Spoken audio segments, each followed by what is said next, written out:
ॐ नमः शिवाय।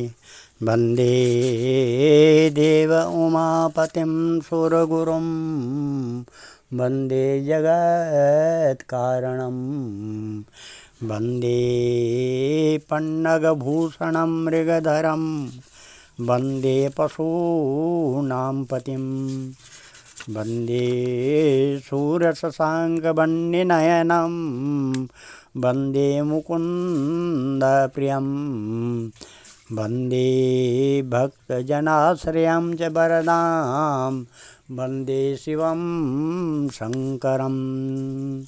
कण्ठे यस्य विराजते च गरलं गङ्गाजले मस्तके वामाङ्गे गिरिराजराजतनया जाया भवानी सती नन्दीस्कन्दगणनाथ सहिता श्रीकेदारनाथ प्रभो श्रीकेदाराञ्चल संस्थितो ये सततं कुर्यात् सदा मङ्गलम्।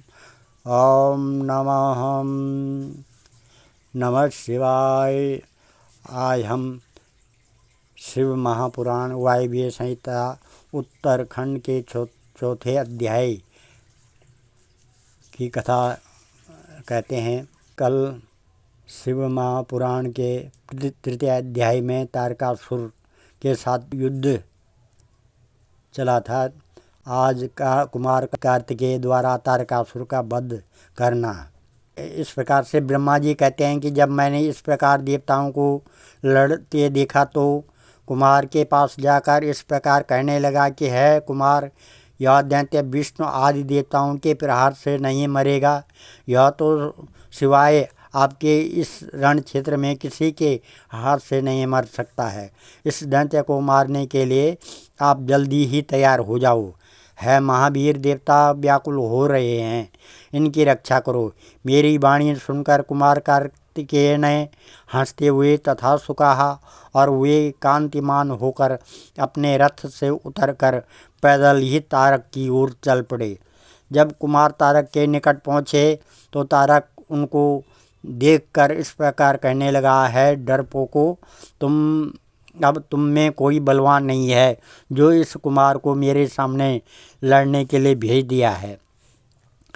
दैत्य कुमार से बोला कि कुमार, तुम मुझसे क्या लड़ोगे जब कोई देवता मेरे सम्मुख युद्ध में नहीं ठहर सका है।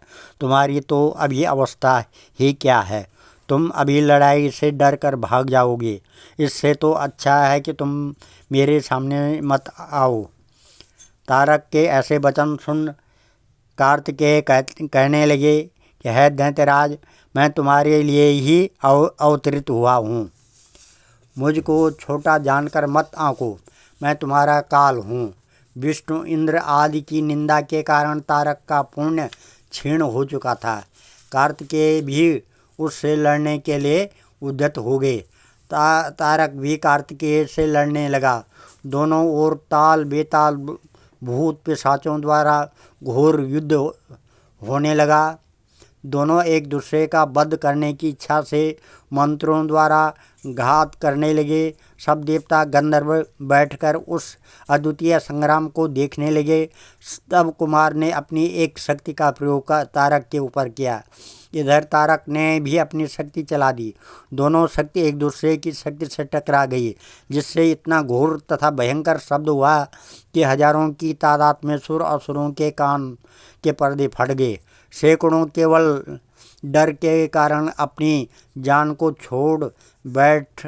फिर तारक ने अपना अमोघ शस्त्र चलाया, जिसे वज्र द्वारा कुमार ने गगन में ही नष्ट कर दिया।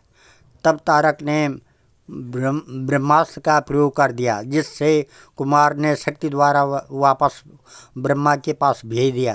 तारकासुर ने क्रोध में आकर हजारों की संख्या में अपने बाणों की वर्षा कर दी, जिससे सभी देवता जहाँ के तहाँ कैद में हो गए। हाहाकार होने लगा।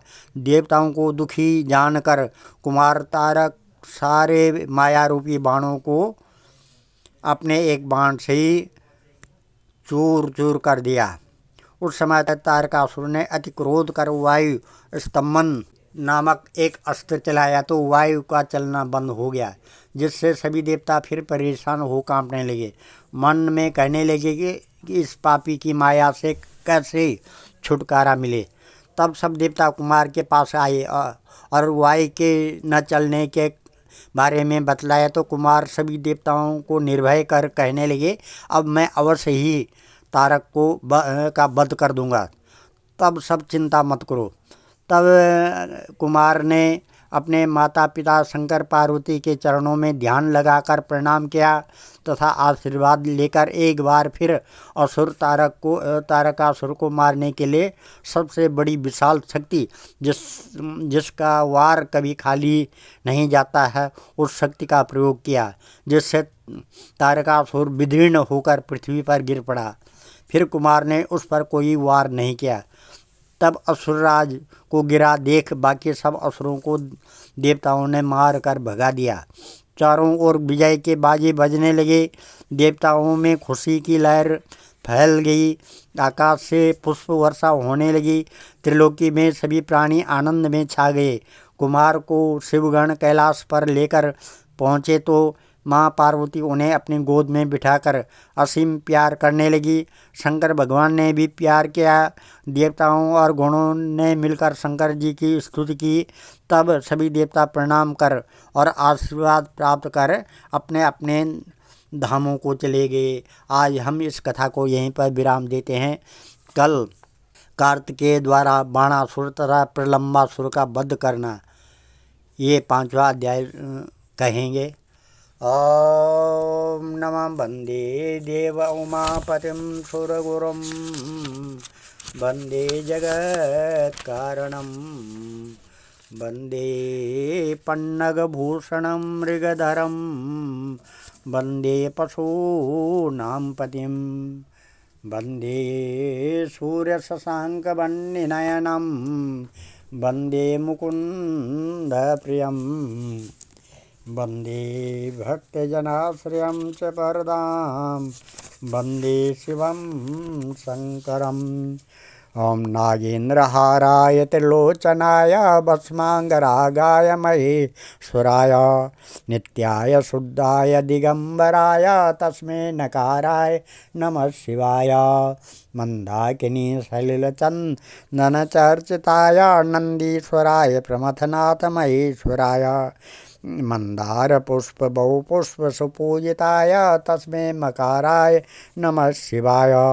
शिवाय गौरी वदनाब्जबिंदु सूर्याय दक्षध्वरनाशकाय श्रीनीलकंठाय वृषभध्वजाय तस्मै शिकाराय नमः शिवाय। वशिष्ठ कुंभोद्भवगोत्र मार्या मुनीन्द्रदेवा ऋचितशेखराय चंद्रार्क वैश्वानरलोचनाय तस्मै वकाराय नमः शिवाय। यक्षस्वरूपाय जटाधराय पिनाकहस्ताय सनातनाय दिव्याय देवाय दिगंबराय तस्मै यकाराय नमः शिवाय। पंचाक्षरमिदं पुण्यं यः पठे शिवसन्निधौ शिवलोकं वाप्नोति शिवेन समोदते। अब हम शिव शंकर के चरण को कमलों में नतमस्तक होकर के ये बाबा काल भैरवाष्टक शुरू करने जा रहे हैं, जिसमें जो इस प्रकार है। देवराज सेव्यमान पावनान्द्रिपंकजं व्यालयज्ञसूत्र इंदुशेखरं कृपाकरं नारदादियोगवृन्दवन्दितं दिगम्बरं काशिकापुरादिनाथ कालभैरवं भजे। भानुकोटिभास्वरं भवाब्दितारकं परं नीलकण्ठईप्सितार्थदायकं त्रिलोचनं कालकाल अम्बुजाक्ष अक्षशूल अक्षरं काशिकापुरादिनाथ कालभैरवं भजे। शूलटङ्कपाशदण्डपाणिमादिकारणं श्यामकाय आदिदेव अक्षरं निरामयम् भीमविक्रमं प्रभुं विचित्रताण्डवप्रियं काशिकापुरादिनाथ कालभैरवं भजे।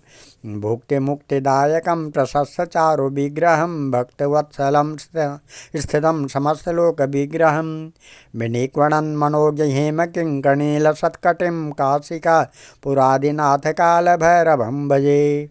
धर्मसेतुपालकं त्वधर्ममार्गनाशकं कर्मपाशमोचकं सुशर्मदायकं विभुं स्वर्णवर्णशेषपाशशोभिताङ्गमण्डलं काशिकापुरादिनाथ कालभैरवं भजे। रत्नपादुका प्रभाभिरामपादयुग्मकं नित्यमद्वितीय इष्टदैवतं निराञ्जनं मृत्युदर्पनाशनं करालदृष्टमोक्षणं काशिकापुरादिनाथ कालभैरवं भजे।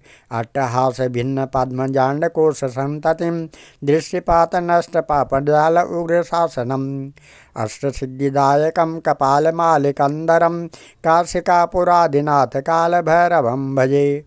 भूतसङ्गनायकं विशालकीर्तिदायकं काशीवासलोकपुण्यपापशोधकं विभुं नीतिमार्गकोविदं पुरातनं जगत्पतिं काशिकापुरादिनाथ कालभैरवं भजे। कालभैरवाष्टकं पठन्ति ये मनोहरं ज्ञानमुक्तिसाधनं विचित्रपुण्यवर्धनं शोकमोहदैन्यलोभदुःखोपतापनाशनं प्रयान्ति कालभैरवान्ध्रिसन्निधिं नरा ध्रुवम्। हम आपद उदाहरणाय विद्महे बटुकेश्वराय धीमहि तन्नो वीरः प्रचोदयात्।